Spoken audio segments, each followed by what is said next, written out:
Ini kan kita masih bahas pembahasan tentang najis-najis yang dimakfu ya. Fayajuzu maka boleh lil insani bagi seseorang ayyuqalidahu untuk taklid. Taklid itu mengikuti ya. Fi haqqi nafsihi dalam pengamalan dirinya sendiri. Jadi bangkai sekalipun hewannya halal secara hukum najis. Rumusnya dulu ya, teorinya gitu. Namanya bangkai apapun bentuknya ya, termasuk hewan yang halal dimakan, kalau dia mati tanpa disembelih maka hukumnya najis. Ya contohnya apanya ibu-ibu yang dagang ayam, ya mati tuh ya najis sudah tanpa disembelih, nggak boleh dijual ke orang gitu. Kambing tadi di sini contohin. Nah, cuman ada beberapa hal yang bisa dimanfaatkan dari hewan yang mati tersebut. Dalam hal ini dicontohkan yaitu bulu, kulit. Kasus di sini kambing ya. Nah, gimana kalau dimakan? Kambing mati, ya nggak disembelih, kambingnya mati, terus kulitnya udah kita samak. Jadi kan kulit bisa dimakan bu, bisa jadi kikil, ya kan? Iya. Nah itu tadi bu rebana kalau udah rusak, bikin kikil aja itu. Ini kulitnya kan ganti kulit ya, bikin kikil. Nah itu kan kulit. Nah pertanyaannya boleh dimakan nggak? Oke, kalau dagingnya udah jelas, Kanjeng Nabi bilang haram ya. Yang haram itu adalah dagingnya. Nah pertanyaannya ini kulitnya nih. Nah ulama berbeda pendapat di sini. Sebagian ulama berpendapat hukumnya tetap haram karena itu binatang kagak disembelih gitu. Menurut sebagian ulama lainnya enggak. Lawang Nabi nggak ngomong kecuali kulit kok. Dia pokoknya disamak, dibersihin, ya suci berarti boleh dimakan. Gitu. Jadi kalau untuk kulitnya sendiri setelah disamak ya sudah dibersihin segala macam, ini ulama khilafiyah boleh nggak dimakan ya, cuman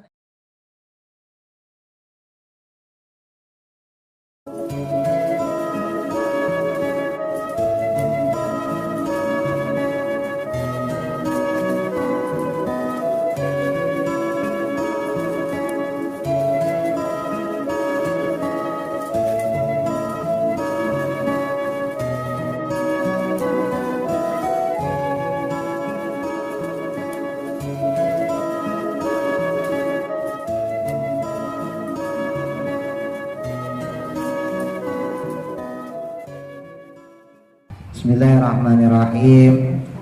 Rawahul Bukhari, meriwayatkan hadis oleh Imam Al-Bukhari dalam kitab Sahihnya dengan nomor hadis 1397. Ani bin Abbasin, diriwayatkan dari sahabat Abdullah bin Abbas, ini sepupunya Kanjeng Nabi ya. Radhiyallahu anhuma qala, berkata beliau, wajada, pernah menemui An-Nabi Nabi Muhammad sallallahu alaihi wasallam syatan, akan seekor kambing, mayitatan yang mati, uktiyatha, yang memberikannya. Siapa yang memberikan? Maulatun, pelayannya, limaimunata, kepada Maimunah, minas sodakoti, dari hasil zakat. Sodakoti dimana zakat, dari hasil zakatnya. Karena zaman dulu itu zakat itu namanya juga sodakoh ya bu, sodakotul fitri. Dulu bukan zakat namanya. Nama zakat itu baru ada 2 tahun sebelum Nabi wafat. Ya, dalam riwayat lain 3 tahun sebelum Nabi wafat, penamaan sodakoh yang khusus untuk bulan Ramadan dan mal ya, itu kemudian dinamakan zakat untuk membedakan mana sodakoh mana zakat. Yang tadinya sodakotul fitri dinamakan zakatul fitri atau zakatul fitrah. Sama zakat mal juga begitu, yang tadinya sodakotul mal menjadi zakatul mal. Nah ini sodakoh dengan makna zakat. Faqala, maka berkata Kanjeng Nabi setelah menemukan bangkai kambing tadi ya, kambing mati ya, bangkai kambing tadi, Nabi kemudian bersabda, halan tafatum, mengapa tidak kalian memanfaatkannya, bijildiha, dengan kulitnya. Maksudnya itu kan kambing mati jadi bangke dong ya. Menurut mereka kan nggak bisa dimakan, namanya aja bangke. Nah Rasul bilang itu kulitnya nggak dimanfaatin. Qalu, maka mereka berkata, nih pembantunya Kanjeng Nabi, innaha maitatun, ya Rasul sesungguhnya dia mati, dia kan bangke, emang boleh? Qala, maka menjawab Kanjeng Nabi, Innama haruma, hanya saja yang haram itu yaitu akluha, memakannya. Jadi yang nggak boleh itu adalah memakannya. Sementara kulitnya itu boleh diapain? Dipakai dengan cara apa? Namanya disamak. Ya, kalau orang zaman dulu tuh pakai pakai kotoran burung. Ya, ada yang pakai garam macam-macam medianya. Kalau sekarang udah gampang, udah ada alat kimianya. Ibu kalau lihat beduk itu kan dari kulit kambing ya, dari kulit sapi. Itu kan ada gajinya tuh. Jadi samak itu adalah proses untuk menghilangkan gajih tadi, disamak namanya. Ya. Nah, terus kemudian setelah diletin lah gitu ya gaji-gajinya, terus kemudian bulu-bulunya dikerok. Ya, ada yang pakai kerokan biasa, ada yang pakai silet macam-macam. Ada yang pakai air panas. Ya, kalau sekarang pakainya bahan kimia. Itu udah gampang kalau sekarang. Kalau zaman dulu proses samak itu susah. Ya termasuk ibu-ibu yang main rebana itu, kulitnya itu kan disamak. Kulit sapi, kulit kambing, ya kalau yang punya kita tuh sapi. Nah itu disamak itu. Jadi kulitnya dihilangin gajinya, terus kemudian bulu-bulunya dikerok, ya kemudian dijemur. Nah itu namanya disamak. Nah itu boleh dipakai. Buat apa? Buat baju. Termasuk kalau kayak kita nih misalnya buat rebana gitu ya, buat beduk. Jadi yang haram itu adalah makan dagingnya. Kalau kambing mati misalnya ketabrak gitu ya, jadi bangke, dagingnya nggak boleh dimakan. Tapi kulitnya boleh dipakai, maksudnya gitu. Wa fi hasyati Syarbini, dan dalam kitab Hasyah Imam Asy-Syarbini ala syarhi Sittin mas'alati li Ramli, atas syarah dari kitab As-Sittin, masalah daripada Imam Ar-Ramli. Ramli ini adalah salah satu imam kita juga ya dalam mazhab Syafi'i. Nah, kemudian Imam Asy-Syarbini mensyarahkan kitab tersebut. Dalam kitab Hasyah Asy-Syarbini di halaman 106, qala berkata Hamadun Imam Hamad. Imam Hamad ini salah satu gurunya Imam Hanafi. Ya, Imam Hamad belajar kepada Sayyidina Anas bin Malik. Gitu. Jadi Sayyidina Anas bin Malik ini salah satu gurunya Imam Hamad. Imam Hamad ahli hadis, ahli Quran. Salah satu muridnya yaitu Imam Hanafi. Nama aslinya Imam Nu'man bin Sabit Al-Hanafi. Nah, Imam Hamad ini beliau berkata, la ba'sa, tidak apa-apa, ya maksudnya tidak najis, birishil maitati, dengan bulunya bangkai. Waqala, dan berkata, siapa yang berkata? Az-Zuhri, Imam Az-Zuhri. Ini juga imam kita ya dalam mazhab Syafi'i. Fi izamil mauta, tentang tulang hewan yang mati. Nahwal fili, seperti gajah, wa ghairihi, atau selainnya. Nah gimana kalau binatang yang lain? Kalau kambing kan karuan ya, maksudnya kambing kan kalau hidup halal gitu ya. Kalau gajah itu ada yang bilang makruh, ada yang bilang haram ya. Tapi saya sendiri kalau yang haram nggak sependapat, makruh lah. Kuda juga gitu sama. Kuda ada yang bilang makruh, ada yang bilang haram. Tapi saya sendiri nggak sependapat kalau yang haram, sekali lagi ya. Kalau saya ambil pendapat ulama, pokoknya yang makannya tumbuhan itu halal ya. Tapi ada ulama yang mengharamkan, ada. Nah ini saya beri contoh aja. Nah jadi seperti gajah atau yang lain. Adroktu, maka aku menemukan nasan akan orang-orang min salafil ulama'i, dari golongan ulama salaf yang terdahulu, itu yang tasyituna, menyisir rambut beliau, biha, dengannya. Jadi orang zaman dulu itu khususnya ulama itu ada yang beliau lihat nyisir rambut pakai tulang gajah atau tulang-tulang hewan semacamnya. Loh kok nggak pakai sisir Pak Ustaz? Zaman dulu belum ada Bu. Ya mau beli di mana? Warung Madura belum ada. Ya, tukang keliling ya belum ada. Nah, zaman dulu orang nyisirnya itu pakai tulang. Nah kan pertanyaannya, kalau tulang kambing misalnya gitu, kalau dia dipotong ya kan halal. Nah kalau tulang kambingnya mati biasa jadi bangke. Nah di sini bahkan diberikan secara ekstrim lagi tulang gajah, yang menurut sebagian orang-orang haram ya, sebagian lagi menurut ulama lainnya makruh. Nah beliau mengatakan, lah ini kan kagak dimakan, dipakai cuman buat sisir. Nah berarti boleh kalau menurut Imam Az-Zuhri. Wayadahinuna, dan memakai minyak fiha, dengannya ya, jadi memakai minyak rambut ya, dengan menggunakan sisir yang terbuat dari tulang gajah tadi. La yarawna, tidaklah mereka memandang bihi, dengan hal tersebut, maksudnya tulang gajah yang mati tadi, baksan, sebagai suatu masalah alias najis. Oh berarti kalau gitu boleh menurut Imam Az-Zuhri. Waqala berkata Al-Qaffal, Imam Al-Ghaffal, ini juga salah satu madzhab kita. Inna maitatama, sesungguhnya bangkainya sesuatu, maksudnya hewan, la yasilu yang tidak mengalir, apa damuhu darahnya, itu tahiratun suci.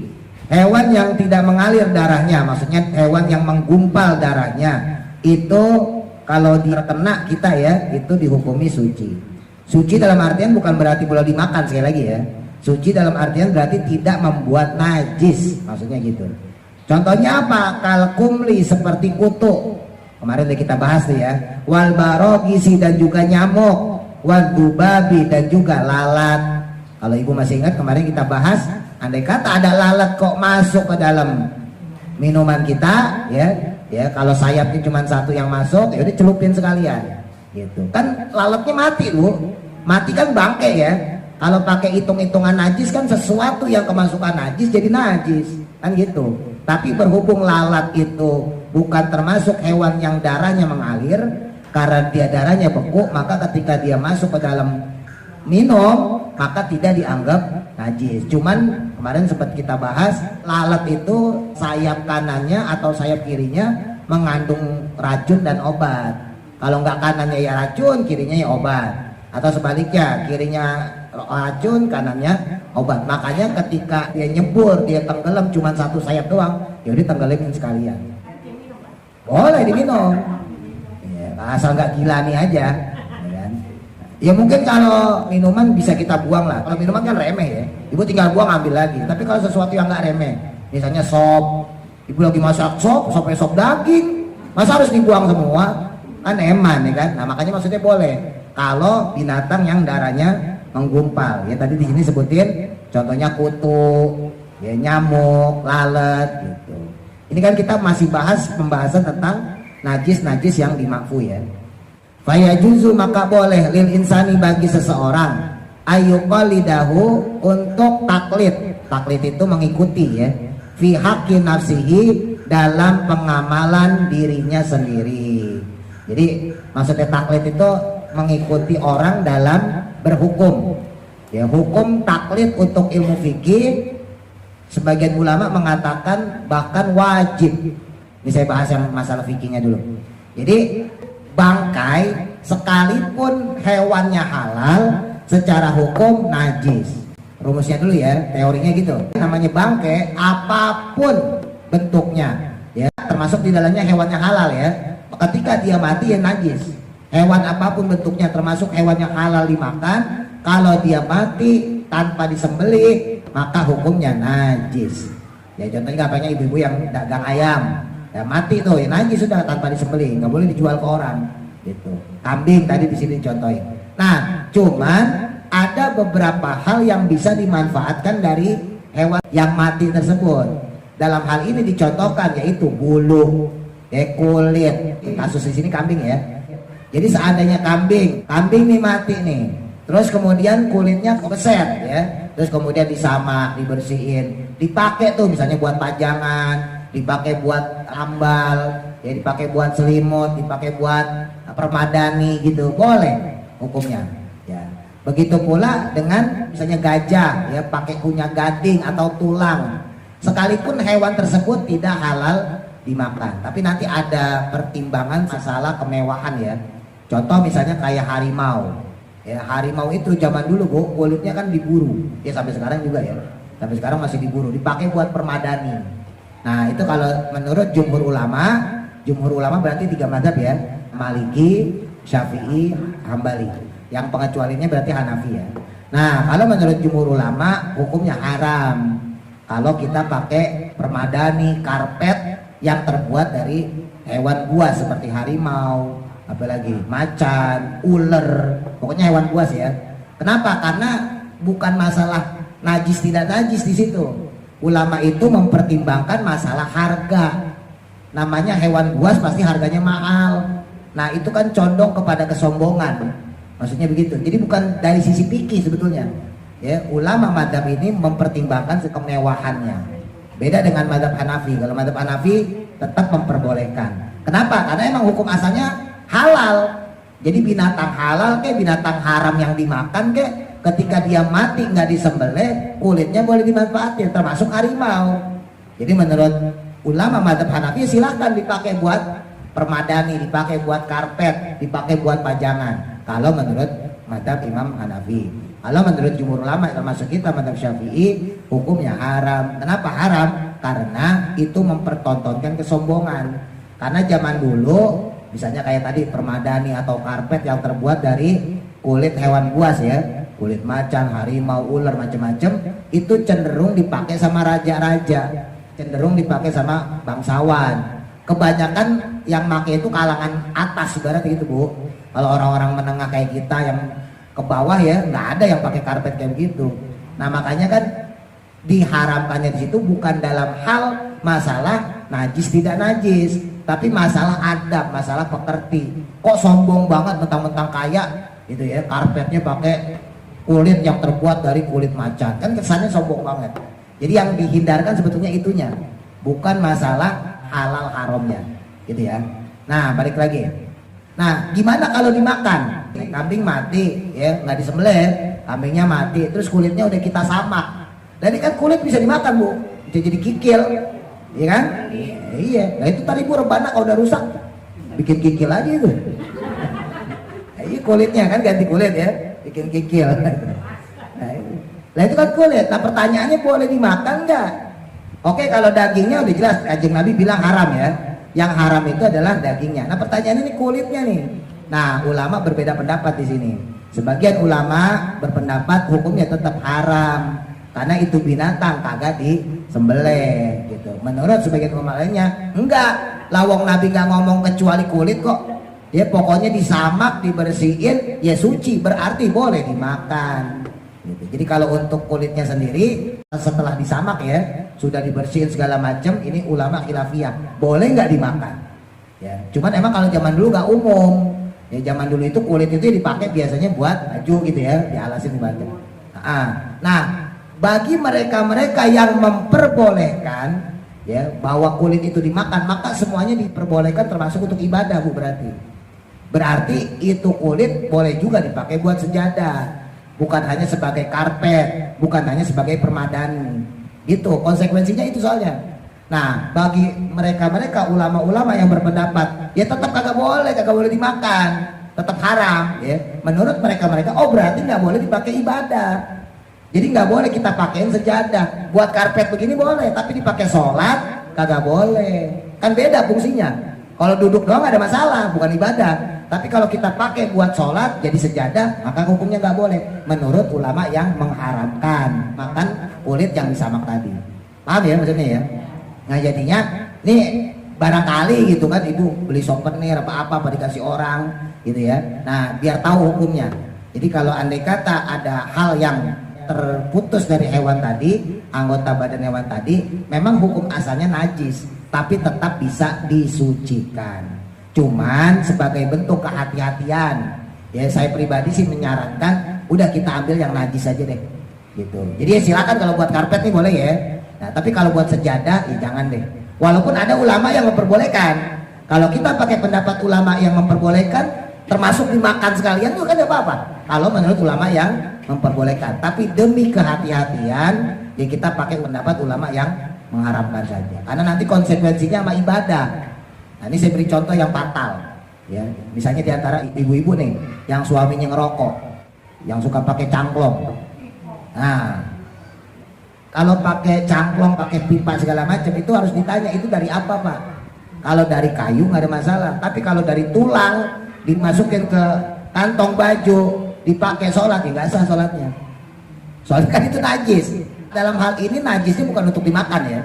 Ya kalau dipakai buat ngerokoknya nggak apa-apa, orang pipa doang. Tapi ketika terbawa dalam sholat, maka dia sholat dalam keadaan membawa najis, itu masalahnya. Ya, ini hati-hati. Bahkan ada orang pernah ngomong sama saya, dengan bangganya bawa taring babi.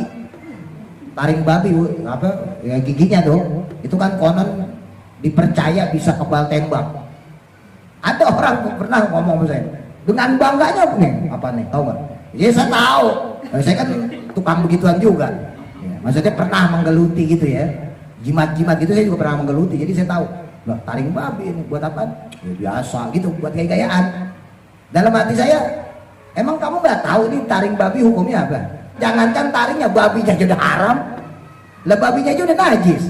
Dipakai, dibawa sholat. Udah kan kita orang sholat. Jadi biasanya dipakai buat gantungan gesper, Bu. Gantungan kunci lah gitu ya. Gantungan kunci tapi ditaruhnya di gesper. Biasanya gitu kalau orang-orang kayak gitu. Nah hati-hati ini khusus untuk masalah cindera mata, souvenir. Kan sekarang banyak soalnya. Souvenir, cindera mata dari tulang segala macam ya. Nah itu silahkan gak ada masalah. Tapi jangan sampai kebawa setelah sholat. Ibu punya gantungan kunci misalnya terbuat dari apa gitu ya, copotin dulu, jangan dibawa maksudnya pas lagi sholat gitu, atau jangan dipakai kuncinya gitu ya, taruh aja, karena konsekuensinya nanti ke ibadah kita ya. Kalau bapak-bapak yang saya lihat itu aja paling gampang lah, karena saya sendiri nggak pakai cangklong, kalau ngerokok ya ngerokok aja kalau saya mah. Kan saya lihat sebagian bapak-bapak khususnya ya yang udah 50-an itu biasanya pakai pipa, pakai itu. Nah kebanyakan itu biasanya dari tulang tuh ya, ada dari kayu ada ya, tapi kebanyakan dari tulang. Nah pertanyaannya, tulangnya ini gimana statusnya ya, apalagi misalnya kayak tulang gajah, tulang kijang, nggak ada tulang kambing, tulang sapi kayak jarang ya. Kebanyakan ya binatang-binatang yang begitu-gitu. Nah ini kan pasti matinya nggak mungkin disembelih ya kan, nah otomatis najis gitu. Oke, nggak dimakan nggak ada masalah, buat pegangan nggak najis. Kalau dipegang ini ya najis, Bu, dipegang mah kagak najis, pipanya itu ya. Nah, tapi ketika dimasukin ke kantong dibawa sholat, berarti dia bawa najis. Nah, ini yang disebut dengan najis yang dimakfu. Kan kita lagi bahas najis yang dimakfu nih. Sama kayak tadi lalat. Lalat najis sebetulnya, cuman ketika masuk ke air, ya, maka air itu nggak jadi najis karena dimakfu. Dimakfu itu dimaafin, ya, karena konsekuensinya kecil, gitu. Jadi kalau ini tadi ya cangklong tadi gitu ya, atau sisir tadi ya. Nah, sisir itu kalau ditaruh terus kita pegang, ya kagak najis ya. Tapi ketika kita kantongin, kita pakai sholat, nggak sah sholatnya ya, karena dibawa ibadah. Beda ya, statusnya beda. Kalau dipegangnya mah kagak najis, itu nggak perlu wudu lagi, nggak perlu cuci tangan gitu. Nah, ini konsekuensi dari kalau kita pakai pendapat yang mengharamkan. Sekali lagi, kalau kita pakai pendapat yang tidak mengharamkan, ya nggak apa-apa dibawa sholat.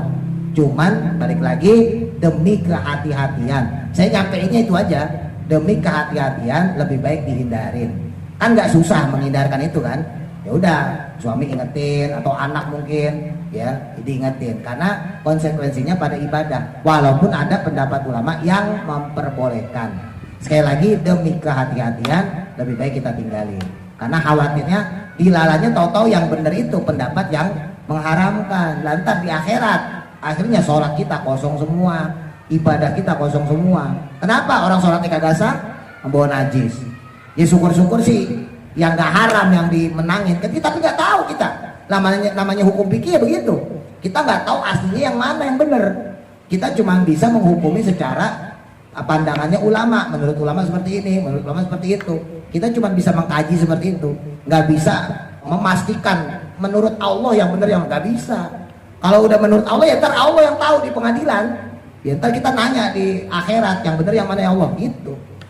Tapi kalau bicara kehati-hatian, ya maka hindarkan barang-barang najis tadi. Sekalipun secara status najis, najisnya di makfu gitu ya. Lah iya, itu kan kalau babinya sudah haram. Ya kan? Kalau bulu ayam nggak ada masalah. Bulu ayam dibikin kemoceng tuh, Bu. Nah, bulu ayam dibikin kemoceng, ibu buat bersihin jendela, nggak apa-apa. Tapi ketika kebawa sholat, nah ini jadi masalah nih. Maka sholatnya nggak sah. Ya itu makanya disebut najis dimakfu gitu. Jadi yang dimaksud najis dimakfu adalah yang memang secara status najis, tapi masih boleh digunakan untuk selain ibadah. Gitu. Kayak tadi misalnya, nah kan nggak dipakai buat ibadah kan? Nah nggak ada masalah. Tapi kalau koas itu seandainya kita beli koas nih, beli kita kantongin, kita pakai sholat, Allahu Akbar, nggak sah. Kalau yang babi sih karuan, ya, otomatis secara status hukum ya, secara status hukum najis, dibawa najis. Nanti ada istilah basah sama nggak basah. Kalau dia basah kitanya kering, maka hukumnya najis, atau sebaliknya, dianya kering kitanya basah, najis. Tapi kalau sama-sama kering nggak ada masalah. Jadi misalnya tadi koas ya, koasnya itu dibikin dari bulu babi. Nah, kalau kowasnya itu basah, terus kita pegang, ini tangan kita nih, megang tuh kowas, maka tangan kita terkena najis mughalladhah, najisnya babi gitu. Atau sebaliknya, ya, tangan kita basah, kowasnya kering, kita habis megang air, tangan kita basah, kowasnya kering, kita pegang, najis. Sama, najisnya juga najis mughalladhah, harus dicuci 7 kali, salah satunya pakai debu. Tapi kalau tangan kita kering, kowasnya kering, kita pegang, nah itu kagak najis, karena sama-sama kering. Dan ini berlaku bukan cuma untuk anjing babi, tapi semua najis ya. Kemarin yang kasurnya kena ompol, nah misalnya gitu ya. Nah kasur kena ompol kan mau kering bu. Nah ibu habis wudhu nih atau habis mandi, kakinya basah, nginjek tuh kasur, kaki ibu basah, bekas ompolnya kering, jadi najis. Gitu. Jadi ibu-ibu yang kakinya basah itu gara-gara kenain najis, ya jadi najis. Walaupun najisnya kering, tapi kalau ompol yang dispray atau di kasur itu kering, badan ibu juga kering, ibu tiduran gak ada masalah. Habis ibu tiduran, ibu sholat, Allah nggak masalah, karena bajunya kering, badan kita kering, ompolnya juga udah mengering. Tapi kalau ompolnya mengering, kitanya basah, kita pegang, tangannya jadi najis. Ini berlaku bukan cuma untuk anjing babi doang ya, tapi yang lain juga. Wajah udah manfaat. Al-Fatihah. A'udzu billahi minasy syaithanir